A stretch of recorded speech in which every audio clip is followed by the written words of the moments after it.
Hello everyone, कैसे आप सभी। बहुत टाइम हो गया है वीडियो डाले हुए, तो आज से हम स्टार्ट करेंगे वापस। लास्ट टाइम अपन ने कूलम्ब्स लॉ पढ़ा था, अब उससे आगे पढ़ेंगे अपन। कोशिश करूंगा कि अपन रेगुलर वीडियो डालते रहे, ताकि इस लॉकडाउन में जब अपन अपने स्कूल्स बंद है, कोचिंग्स बंद है, तो आपकी पढ़ाई जारी रहे सुचारू रूप से। तो देखो, लास्ट टाइम अपन ने ये पढ़ा था कूलम्ब्स लॉ कि फोर्स जो लगता है दो चार्जेस के बीच में, के Q1 Q2 upon are square, ये लगता है। और 11th में आपने पढ़ा होगा कि जो फोर्स है वो एक वेक्टर क्वांटिटी है। इसका क्या मतलब? इसका मतलब है कि फोर्स की डायरेक्शन आपको पता होनी जरूरी है, सिर्फ मैग्नीट्यूड से काम नहीं चलेगा। तो ये जो फॉर्मूला है वो सिर्फ बताता है मैग्नीट्यूड को। किसको बताता है? ओनली मैग्नीट्यूड को बताता है। और अपने को चाहिए इसकी डायरेक्शन भी चाहिए कि फोर्स जो लग रहा है वो किस डायरेक्शन में लग रहा है। तो आज अपन इसी क्लास में यही पढ़ेंगे कि वेक्टर फॉर्म किसकी पढ़ेंगे, कूलम्ब्स लॉ की। तो चलिए क्लास को स्टार्ट करते हैं। वेक्टर फॉर्म कूलम्ब फोर्स की जो अपन डिराइव करना चाहते हैं, उससे पहले अपन को कुछ कॉन्सेप्ट याद होने चाहिए। जो सबसे पहला जो कॉन्सेप्ट है वो है पोजीशन वेक्टर किसको कहते हैं। जो बेसिक है वो कॉन्सेप्ट वो आपके पास पहले तैयार होना चाहिए कि पोजीशन वेक्टर किसे कहते हैं। तो देखिए, ऐसा वेक्टर जो पोजीशन दे, gives position with respect to origin. ऐसा वेक्टर जो किसी भी पार्टिकल की जो पोजीशन बताए ओरिजिन के रेस्पेक्ट में। जैसे ये पॉइंट है P 2,3। अब ये जो पॉइंट है 2,3, यहाँ पे x की वैल्यू 2 है, y की वैल्यू 3 है, पर किसके रेस्पेक्ट में? तो आंसर है ओरिजिन के रेस्पेक्ट में। कि ओरिजिन से जब x 2 आएगा और y 3 आएगा, तब यहाँ पे जो पार्टिकल मिलेगा वो पार्टिकल P अपने को मिलेगा। ये 2,3 कोऑर्डिनेट की फॉर्म में है, और x और y जो है एक्सिस है। ये तो एक सिंपल जो अपन ने 10th में पढ़ा होगा कि P x, y है। तो ये जो 2,3 है वो x है, y है जो 3 है। अगर ऐसे नहीं समझे तो आप डायरेक्ट ऐसे इसको नीचे मिला दीजिए ऐसे। तो ये देखो, y एक्सिस वर्टिकल एकदम लंबाई में ऊपर, और ये भी लंबाई में ऊपर, तो ये y की वैल्यू होगी। x एक्सिस ऐसे लेटा हुआ है हॉरिजॉन्टल, तो ये भी हॉरिजॉन्टल की वैल्यू ये x की वैल्यू को बताएगा। अब आगे चलते हैं अपन। ये तो जनरल केस है कोऑर्डिनेट वाला। अब बात करते हैं वेक्टर फॉर्म में, क्योंकि अपने को वेक्टर ही पढ़ना है। तो देखो, कोई पार्टिकल P है जिसके कोऑर्डिनेट x, y है। ये x एक्सिस, ये y एक्सिस और ये ओरिजिन। और अपने को पता है पोजीशन वेक्टर जो है, जो पोजीशन बताएगा वो हमेशा ओरिजिन के रेस्पेक्ट में बताएगा। तो देखिए, पॉइंट P से ओरिजिन के बीच में एक लाइन खींच दी, और एक वेक्टर जो है वो है वेक्टर r, जो बताएगा पोजीशन को। तो पोजीशन r जो है वो पोजीशन वेक्टर है, जिसके कोऑर्डिनेट के यूज करके अपन वेक्टर फॉर्म में लिखेंगे x i cap plus y j cap. ये तो है इसकी वेक्टर फॉर्म, ठीक है। तो इसका मैग्नीट्यूड कैसे निकालेंगे? मैग्नीट्यूड आ जाएगा under root of X I cap के साथ वाले का स्क्वायर और जे कैप के साथ वाले का स्क्वायर, तो X square plus Y square. ये तो है इसका मैग्नीट्यूड, और ये है इसकी वेक्टर फॉर्म। अब आगे चलते हैं। मेन जो अपना काम है वो है डिस्प्लेसमेंट वेक्टर का। तो देखो, जैसे पोजीशन वेक्टर पोजीशन बताता है, वैसे ही जो डिस्प्लेसमेंट वेक्टर है वो बताता है डिस्प्लेसमेंट किसका? पोजीशन वेक्टर्स का। तो देखिए, एक पार्टिकल है A, दूसरा पार्टिकल है B। A के कोऑर्डिनेट x, y है, और B के x1, y1 और उसके x2, y2। तो देखो, A का पोजीशन वेक्टर हो जाएगा r1 कैप, और B का हो जाएगा r2 कैप। तो ये A की पोजीशन और ये B की पोजीशन, ये तो दोनों के पोजीशन वेक्टर है। अब मान लीजिए एक पार्टिकल A से B की ओर जा रहा है, तो डिस्प्लेसमेंट होगा। उस डिस्प्लेसमेंट को बताएंगे डेल्टा r से। और दूसरा, और डायरेक्शन कैसी होगी? वेक्टर ट्राइंगल लॉ से। देखो, ये ऐसे जा रहा है, ये r1, और डेल्टा r ऐसे जा रहा है, तो यहाँ पे r2। तो क्या लिखेंगे?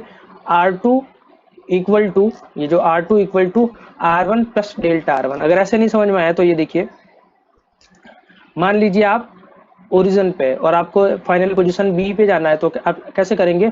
0 से A पे जाएंगे, और उसके बाद A से B पर जाएंगे। तो आप कहाँ पहुंच जाएंगे? आप O से B तक पहुंच जाएंगे। देखिए, अगर आप O से A पे आए, फिर A से B पर आए, तो अल्टीमेटली आप कहाँ पहुंच गए? O से डायरेक्ट B तक पहुंच गए।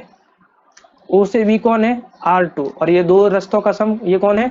R1 और डेल्टा R। तो क्या लिखा मैंने? R2 equal to R1 plus delta R। ये ट्राइंगल लॉ से बताया सिंपली। तो डेल्टा R क्या हो जाएगा? R1 को उधर भेज देंगे। तो ये डेल्टा R जो बता रहा है वो बता रहा है अपना डिस्प्लेसमेंट को, कि ये दो पोजीशन वेक्टर है वो कितना डिस्प्लेस हुए।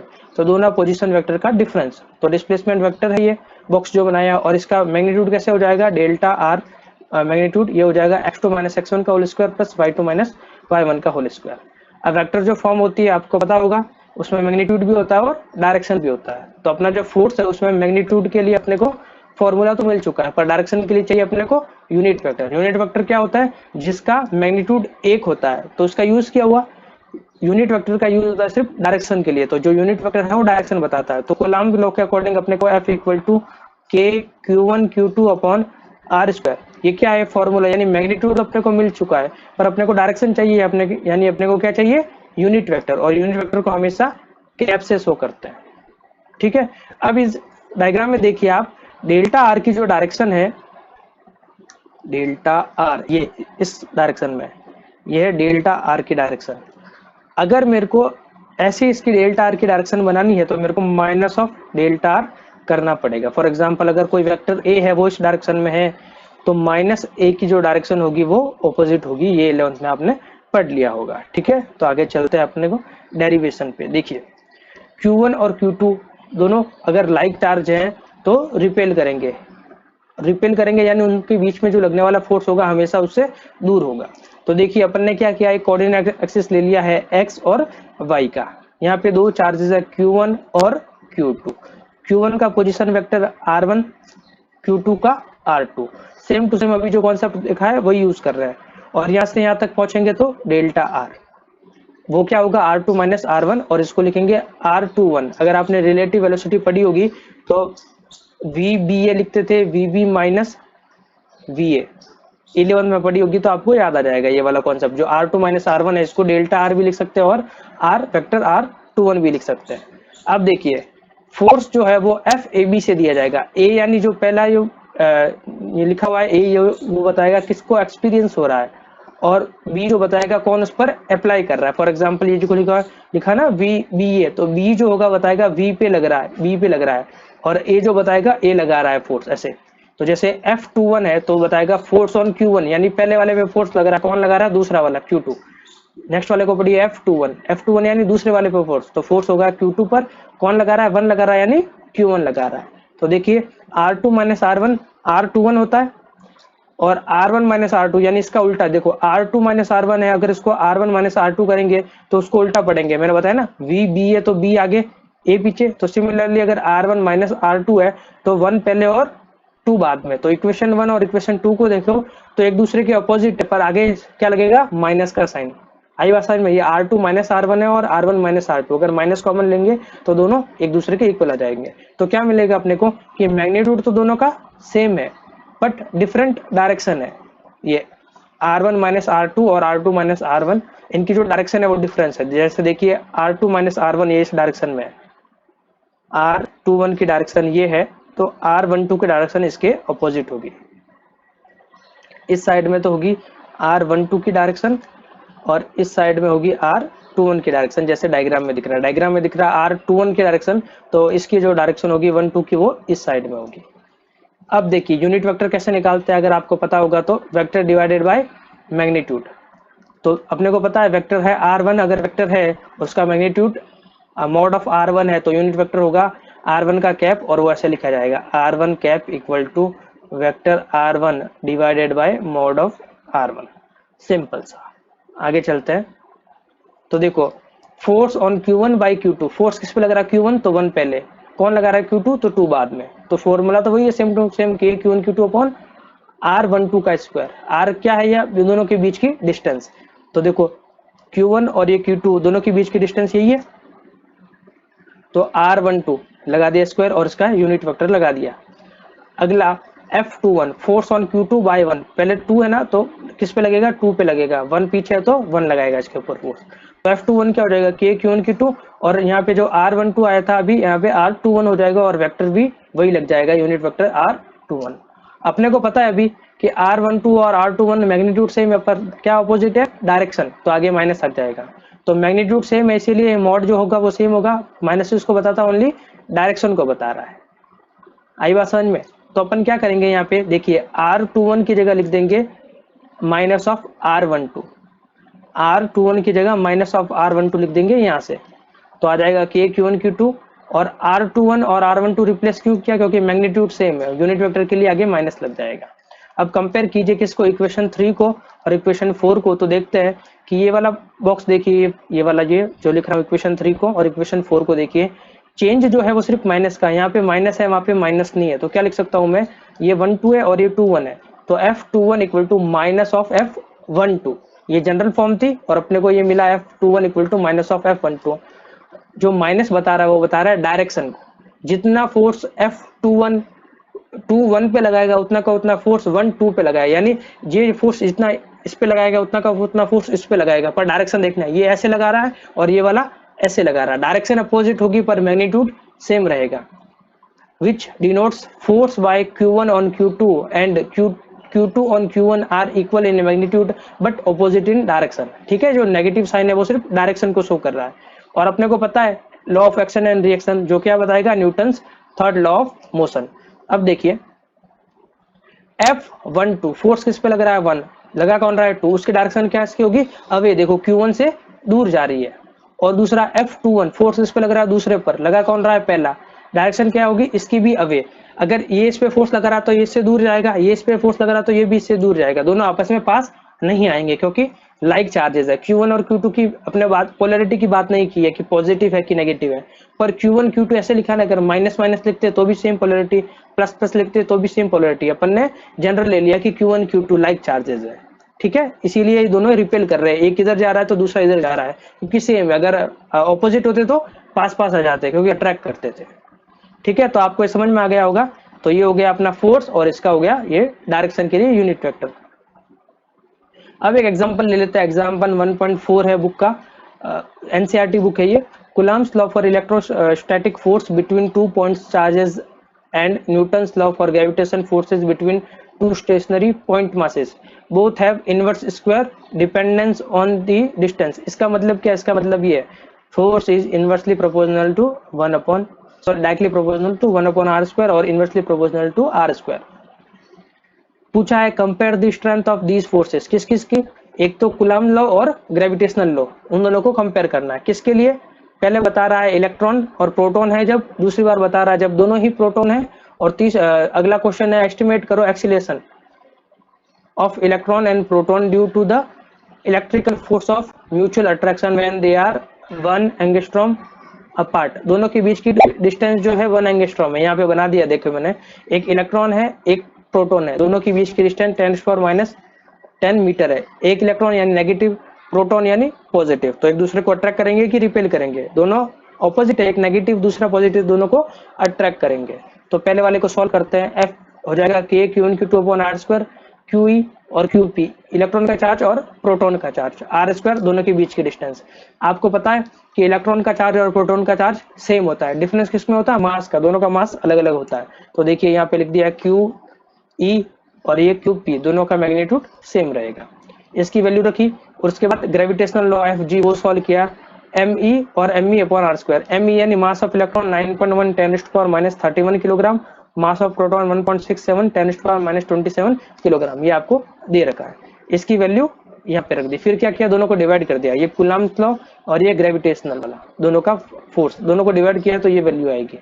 क्या इन दोनों की कोई यूनिट होनी चाहिए इस रेशियो की, नहीं, क्योंकि ये FC वाला फोर्स न्यूटन में होगा, FG वाला फोर्स भी न्यूटन में होगा, न्यूटन को जब न्यूटन से डिवाइड करेगा तो एक यूनिट लेस क्वांटिटी आएगी, तो अपने पास एक सिर्फ नंबर ही आएगा। अगला इसने बोला है कि अपन क्या करेंगे, प्रोटॉन प्रोटॉन के बीच में निकालेंगे, तो कुछ क्या होगा, रिपल्सिव होगा, सेम टू सेम वैल्यू रख दीजिए दोनों में। आप देखेंगे FC अपॉन FG की वैल्यू 2.4 इंटू 10⁻39 आई है और इसकी आई 1.3 10⁻36 आई है। तो अपने को क्या पता चला कि ये देखो FC की वैल्यू FG की वैल्यू से डिवाइड हो रही है, फिर भी वैल्यू जो आ रही है 10⁻39 10⁻36 आ रही है, यानी FC की वैल्यू जो है वो ज्यादा है कंपैरेटिवली FG से। क्यों, क्योंकि FC डायरेक्टली प्रोपोर्शनल है, FG इनवर्सली प्रोपोर्शनल है। अगर रिजल्ट बढ़ रहा है तो सामने वाली वैल्यू भी बड़ी होगी, अगर रिजल्ट घट रहा है तो नीचे वाली वैल्यू होगी वो बड़ी होगी। अभी रिजल्ट बढ़ रहा है, देखो पॉजिटिव वो भी इतना सारा, यानी FC की वैल्यू बहुत ज्यादा है, तो रिजल्ट क्या आया कि FG जो कूलम्ब फोर्स है वो बहुत ज्यादा होता है कंपैरेटिवली, किससे ज्यादा, FG से। अब अगला क्वेश्चन है एक्सीलरेशन कैलकुलेट कर लेते हैं। देखिए अपने को पता है F इक्वल टू ma होता है और कूलम्ब फोर्स से भी F इक्वल टू ma के इक्वल करते हैं। यहाँ पे मास ऑफ प्रोटॉन हो सकता है, मास ऑफ इलेक्ट्रॉन होता है, तो एक्सीलरेशन क्या होगा, FC अपॉन m। इलेक्ट्रॉन के केस में कैलकुलेट करना और प्रोटॉन के केस में कैलकुलेट करना है। तो देखो सबसे पहले अपने पास F की वैल्यू होनी चाहिए, बस मास से डिवाइड करना है। तो देखो इलेक्ट्रॉन और प्रोटॉन 10⁻⁻10 मीटर से दोनों डिस्टेंस पे है, तो फोर्स हो जाएगा K Q1 Q2 upon R square. Value रखो तो अपने पास इतने न्यूटन फोर्स आया। अगर इसके मास से डिवाइड कर देंगे यहाँ पे, चाहे प्रोटॉन हो चाहे इलेक्ट्रॉन हो, तो एक्सीलरेशन आ जाएगा। जब इलेक्ट्रॉन के लिए फोर्स चाहिए तो इलेक्ट्रॉन के मास से डिवाइड करो, ये वैल्यू आ गई। प्रोटॉन के लिए चाहिए तो इस फोर्स को प्रोटॉन के मास से डिवाइड करो, तो ये वैल्यू आ गई। अब आपको पता है कि देखो यहाँ पे मास ऑफ इलेक्ट्रॉन है 10⁻31, मास ऑफ प्रोटॉन है 10⁻27। तो जो 10⁻27 है वो ज्यादा होगा 10⁻31 से। कैसे? तो देखिए अगर ये जीरो है और यहाँ पे अपन पॉजिटिव जा रहे हैं और ये जीरो से नेगेटिव जा रहे हैं, तो देखो -27 से -26, यानी अपन जीरो के करीब जा रहे हैं। पर अगर -31 जाएंगे तो अपन जीरो से दूर जा रहे हैं। तो पॉजिटिव किस साइड में ज्यादा होगा? जब अपन जीरो की ओर जा रहे हैं। तो -27 जीरो के ज्यादा पास में और -31 जो जीरो से दूर है, तो 27 की वैल्यू ज्यादा होगी। इसीलिए मास ऑफ प्रोटॉन जो होता है वो हमेशा ज्यादा होता है मास ऑफ इलेक्ट्रॉन से। इसीलिए एक्सीलरेशन क्या होगा? एक्सीलरेशन इनवर्सली प्रोपोर्शनल है मास के, यानी जिसका जितना ज्यादा मास उतना कम एक्सीलरेशन। तो देखिए इलेक्ट्रॉन का मास कम है, इसीलिए इसका एक्सीलरेशन ज्यादा है। आगे चलते हैं, एक सिंपल सा एग्जांपल दिया हुआ है। इसने क्या किया है, एक चार्ज स्फीयर है जिस पर चार्ज प्लस चार जो है वो प्लस बनाया हुआ है, यानी पॉजिटिव मान लेते हैं 4 बार। और एक दूसरा स्फीयर है जिसपे +2, दो ही प्लस के बना हुआ है, यानी इसका चार्ज है वो 4 मान लेते हैं, इसका चार्ज 2 मान लेते हैं। या सिंपली क्या करते हैं, इसको नाम Q1 दे दो और इसको नाम Q2 दे दो। दोनों के बीच की डिस्टेंस कितनी है? 10 सेंटीमीटर की है। अब इसने क्या किया, एक नॉन अनचार्ज क्या किया, स्फीयर लिया है और इससे कनेक्ट किया किसको? एक सी जो है स्फीयर लाया और ए से कनेक्ट किया। अब आपको पता है कि जैसे ही ये चार्ज है, ये ए है जिसपे चार्ज Q1 है, और ये जो अनचार्ज है इस पे चार्ज कुछ नहीं है पर ये मेटल है। जैसे ही दोनों को टच कराएंगे क्या होगा? चार्ज होगा ट्रांसफर। किसमें से? जिसका चार्ज ज्यादा है वो ट्रांसफर करेगा, जिसके पास चार्ज नहीं है या कम है वो चार्ज लेगा। कहाँ तक लेगा? जब तक चार्ज ट्रांसफर होता रहेगा, जब तक दोनों का चार्ज इक्वल नहीं हो जाए। आई बात समझ में? तो क्या होगा, चार्ज चलता रहेगा ए से सी में। जैसे ही सी का चार्ज ए के चार्ज के इक्वल हो जाएगा, चार्ज का ट्रांसफर रुक जाएगा। तो चार्ज Q1 था, तो अगर चार्ज Q1 से थोड़ा थोड़ा ट्रांसफर होना चालू हुआ सी में, तो Q1 आधा हो जाएगा और आधा चला जाएगा सी में। कैसे? देखो ए में उसने बनाए हैं 4 प्लस, यानी 4 बार पॉजिटिव है। जब इसको ट्रांसफर करेंगे तो सबसे पहले सी में एक ट्रांसफर हुआ, जब एक ट्रांसफर करेंगे सी में तो अब इसके पास कितने बच जाएंगे? अब इसके पास 3 बच जाएंगे। अब भी 3 ज्यादा है, वहां पे एक है, तो क्या करेगा, एक और ट्रांसफर कर देगा वो। तो यहाँ पे सी में +2 आ गया है और अब इसमें से कम करना पड़ेगा। तो अब देखिए ए में भी +2 और सी में भी +2, अब ट्रांसफर रुक जाएगा। और मैंने देखो ए का चार्ज Q1 लिया है, तो अब देखो Q1 4 था तब Q1 था, अब आधा हो गया है तो Q1/2 और ये भी Q1/2। तो यहाँ पे देखिए Q1/2 लिख दिया, इसको भी Q1/2 लिख दिया। सिमिलरली एक चार्ज स्पेयर बी को भी एक स्पेयर डी से कनेक्ट करा दिया, तो जो भी चार्ज होगा वो आधा हो जाएगा। तो Q2 इसका भी हो गया, बी का भी, और डी का भी हो गया Q2। अब उसने क्या किया है, इन दोनों कनेक्ट करने के बाद ए और बी का जो भी चार्ज बचा है उन दोनों को 5 सेंटीमीटर पास में लेके आ गए। स्टार्टिंग में चार्ज Q1 Q2 था, 10 सेंटीमीटर दूर थे। अब चार्ज उनका Q1/2 Q2/2 हो गया और 5 सेंटीमीटर की दूरी हो गई है। तो उसने पूछा अब दोनों के बीच में फोर्स कैलकुलेट करके बताओ। तो देखो इनिशियली क्या कर रहा हूं मैं, फोर्स का formula K Q1 Q2 upon R square, ये फॉर्मूला है। अब लास्ट में क्या हुआ कि जो चार्ज था Q1 वो हो गया Q1/2, तो देखो Q1 हो गया Q1/2, Q2 था वो हो गया Q2/2, तो ये हो गया Q2/2। पहले डिस्टेंस थी 10, अब हो गई 5, यानी डिस्टेंस जो भी था वो आधी हो गई। तो यहाँ पे R थी तो यहाँ पे R/2 का स्क्वायर हो जाएगा। तो देखो सॉल्व करते हैं, Q1/2 का नीचे आ जाएगा, Q2/2 का भी 2 नीचे आएगा, 2 दूनी 4, तो यहाँ पे 4 और R²/4, 4 से 4 कट गए तो बचा K Q1 Q2 upon R square. यानी जो पहले इनिशियली जो फॉर्मूला था वही फॉर्मूला वापस मिला, यानी फोर्स रिमेन कांस्टेंट। आपने क्या किया, 10 सेंटीमीटर दूरी थी, इसका चार्ज Q1 इसका चार्ज Q2। अब उसने क्या किया, दोनों का चार्ज आधा कर दिया, Q1/2 Q2/2 और दोनों की बीच की दूरी भी कम कर दी। पहले 10 थी अब 5 थी। तो दोनों के जब नॉर्मल न्यूमेरिकल वैल्यू रखने की कोई जरूरत नहीं, अगर न्यूमेरिकल वैल्यू रखोगे तो आप जैसे यहाँ पे प्लस का 4 ले लो, प्लस का 4 ले लो और ये प्लस का 2 ले लो, तो भी आपका जो आंसर आएगा वो न्यूमेरिकली सेम आएगा। इससे अच्छा आप नोटेशन यूज करके करो कि जो चार्ज था वो आधा हो गया और जो डिस्टेंस थी वो भी आधी हो गई, तो चेंज किया आया, डायरेक्ट ऐसे निकाल सकते हो, वैल्यू रखने की कोई जरूरत नहीं है। आई होप आपको ये समझ में आया होगा।